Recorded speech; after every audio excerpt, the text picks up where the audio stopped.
Hello students, group ટેકનોલોજીમાં આજે આપણે પાર્ટ ફેમિલી શું છે એની ડેફિનેશન જોઈશું અને જીટી કોડિફિકેશન શું છે એ જીટી કોડિફિકેશન વિશે જોઈશું.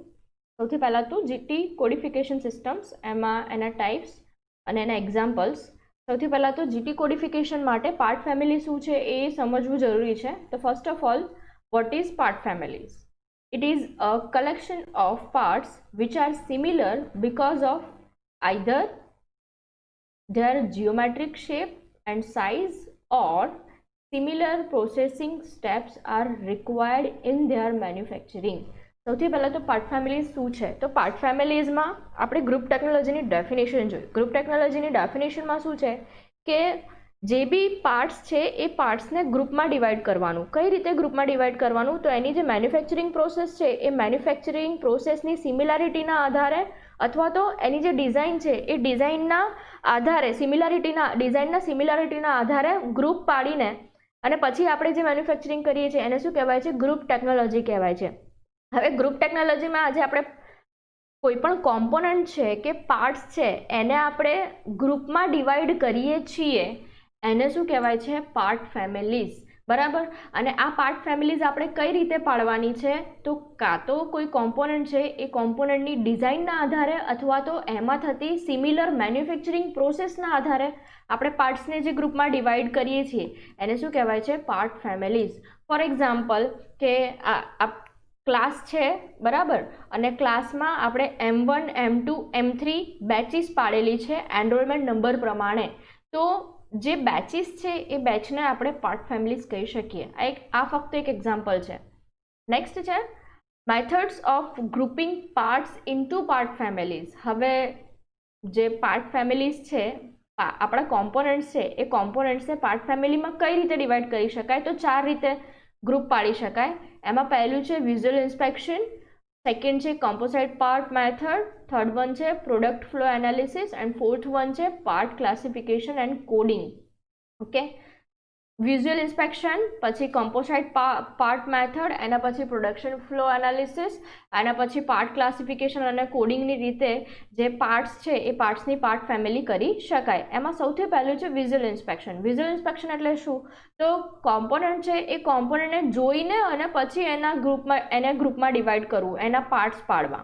Okay, in visual inspection, the grouping of the part into part family is done by looking for similarities in shape, size and methods of manufacture. The visual inspection is least expensive method. The visual inspection method needs a lot of experience and can only be employed if number of parts is not very large. Okay, હવે visual ઇન્સ્પેક્શનનું મેં તમને કહ્યું. Visual ઇન્સ્પેક્શનમાં શું કરવાનું છે? તો પાર્ટને તમે જોઈને અને એનું ગ્રુપમાં એને ડિવાઈડ કરો છો. ફોર એક્ઝામ્પલ કે આપણી પાસે બહુ બધા એવા પાર્ટ્સ છે કે જેમાં નટ્સ છે, બોલ્ટ છે, અમુક કોમ્પોનન્ટ એવા છે કે જે સ્ક્વેર શેપના છે, અમુક કોમ્પોનન્ટ એવા છે કે જે સર્ક્યુલર કોમ્પોનન્ટ્સ છે, બરાબર. અને એની પાર્ટ ફેમિલી પાડવી હોય તો આપણે એને જોઈને અને ઇઝીલી એને ગ્રુપમાં ડિવાઈડ કરી શકીએ, એની પાર્ટ ફેમિલી આપણે કરી શકીએ. આવું ક્યારે પોસિબલ છે? તો જ્યારે પણ આપણી પાસે ઓછા નંબર ઓફ પાર્ટ્સ હોય, બરાબર, ત્યારે જ આપણે વિઝ્યુઅલ ઇન્સ્પેક્શનથી પાર્ટ ફેમિલી કરી શકીએ. નેક્સ્ટ છે production flow analysis. Production flow એનાલિસિસમાં શું કરવાનું છે? The PFA uses manufacturing data to identify part families. હવે જે પ્રોડક્ટ ફ્લો એનાલિસિસ છે એને આપણે પાર્ટ ફેમિલીને આઈડેન્ટિફાઈ કરવા માટે મેન્યુફેક્ચરિંગ ડેટાની જરૂર પડે છે. The PFA involves following steps. PFAમાં કયા સ્ટેપ્સ કરવાના હોય? તો સૌથી પહેલું છે ડેટા કલેક્શન. તો જે બી આપણે પાર્ટ ફેમિલી કરવાની છે એ પાર્ટ ફેમિલી કરવા માટે સૌથી પહેલાં તો ડેટા કલેક્ટ કરી લેવાનું. દેન sorting of operations.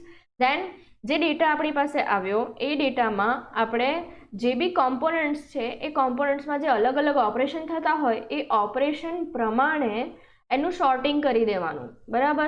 For example, કોઈ કોમ્પોનન્ટ છે કે કોઈ કોમ્પોનન્ટ પર ટર્નિંગ થાય છે, મિલિંગ થાય છે, ડ્રિલિંગ થાય છે. કોઈ એવો કોમ્પોનન્ટ છે કે એના પર વેલ્ડિંગ થાય છે, ડ્રિલિંગ થાય છે, મિલિંગ થાય છે. તો એ જે ઓપરેશન છે ઓપરેશન પ્રમાણે કોમ્પોનન્ટને શોર્ટ કરી દેવાના, બરાબર. Preparation of PFA chart.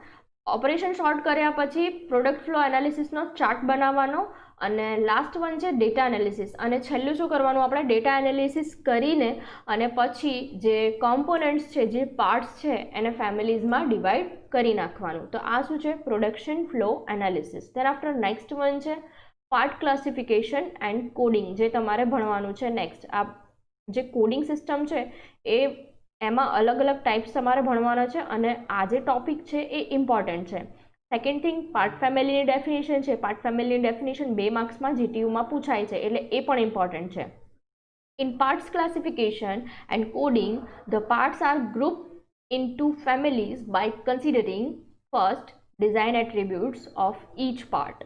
Okay, હવે જુઓ જે પાર્ટ ક્લાસિફિકેશન છે એ પાર્ટ ક્લાસિફિકેશનને આપણે અલગ અલગ ફેમિલીઝમાં ડિવાઈડ કરવાના છે. તો કઈ રીતે ડિવાઈડ કરશો પાર્ટ ક્લાસિફિકેશન કરીને? તો એમાં 2 વસ્તુ તમારે કન્સિડર કરવાની છે. એક તો ડિઝાઇન એટ્રીબ્યુટ્સ કન્સિડર કરવાના અને સેકન્ડ તમારે મેન્યુફેક્ચરિંગ પ્રોસેસ છે એ મેન્યુફેક્ચરિંગ પ્રોસેસના એટ્રીબ્યુટ્સ કન્સિડર કરવાના. હવે ડિઝાઇન એટ્રીબ્યુટ્સ છે એ ડિઝાઇન એટ્રીબ્યુટ્સમાં તમારે કઈ કઈ વસ્તુ કન્સિડર કરવાની? તો it consist major dimensions, basic external internal shapes, length and diameter ratio, then after material type, then after part function, tolerances, surface finish.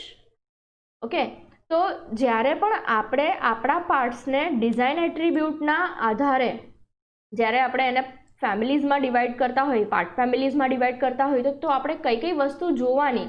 તો ડાયમેન્શન સેમ હોય, પછી બેઝિક અને ઇન્ટરનલ શેપ્સ કોમ્પોનન્ટના સેમ હોય, લેન્થ ડાયામીટર રેશિયો સેમ હોય, મટીરિયલનો type same હોય. Okay, એના part functions, ટોલરન્સીસ છે, surface finish, આ બધા જે એટ્રીબ્યુટ્સ છે આ બધા એટ્રીબ્યુટ્સ ડિઝાઇન સિમિલારિટીઝમાં આપણે જોવાના રહેશે. 2 માર્ક્સમાં ક્વેશ્ચન પૂછાય છે list the name of design and manufacturing attributes of parts.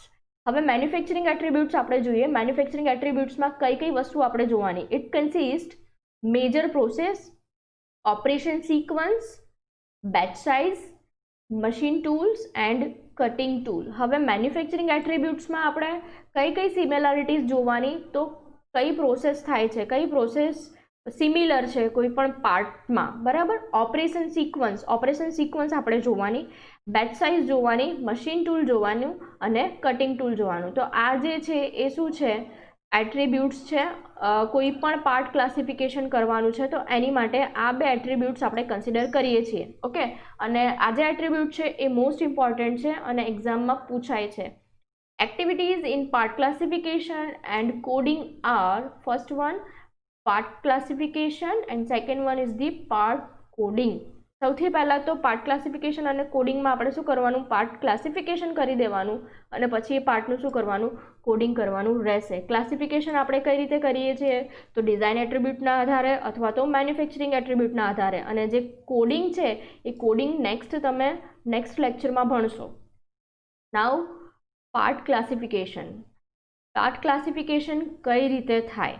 તો એમાં 3 રીતે પાર્ટ ક્લાસિફિકેશન થશે. System based on part design attributes, second one system based on manufacturing attributes and third one is the system based on both design and manufacturing attributes. Part classification આપણે કરવાનું છે તો એની માટે સૌથી પહેલાં તો આપણે ફક્ત જે કોમ્પોનન્ટ છે એ કોમ્પોનન્ટના ફક્ત આપણે ડિઝાઇન એટ્રીબ્યુટ કન્સિડર કરીએ, અથવા તો ફક્ત આપણે મેન્યુફેક્ચરિંગ એટ્રીબ્યુટ કન્સિડર કરીએ, અથવા તો ડિઝાઇન અને મેન્યુફેક્ચરિંગ બંને એટ્રીબ્યુટ આપણે કન્સિડર કરીએ. તો આ 3 રીતે કોઈ પણ પાર્ટનું આપણે ક્લાસિફિકેશન કરી શકીએ. ઓકે, જો આપણે પાર્ટ ફેમિલી જોયું, પાર્ટ ફેમિલીની ડેફિનેશન જોઈ. ઓકે, એના પછી આપણે પાર્ટ ફેમિલી કરવા માટે કઈ કઈ મેથડ્સ છે એ જોઈ. તો એમાં છે વિઝ્યુઅલ મેથડ્સ છે, કમ્પોસાઇટ મેથડ છે, ઓકે, PFA છે એટલે કે પ્રોડક્ટ ફ્લો એનાલિસિસ છે, અને છેલ્લું છે પાર્ટ ક્લાસિફિકેશન. આપણે પાર્ટ ક્લાસિફિકેશન અત્યારે જોઈ રહ્યા છીએ અને પાર્ટ ક્લાસિફિકેશનમાં આપણે શું કરવું પડે? તો 3 અલગ અલગ એટ્રીબ્યુટ્સની રીતે 2 એટ્રીબ્યુટ્સ છે પણ એ 3 ભાગમાં ડિવાઈડ કરીને અને એ એટ્રીબ્યુટ કન્સિડર કરીને અને પછી આપણે પાર્ટ ક્લાસિફિકેશન કરીએ છીએ. અને પાર્ટ ક્લાસિફિકેશન કર્યા પછી શું કરવાનું? આપણે પાર્ટ કોડિંગ કરવાનું છે.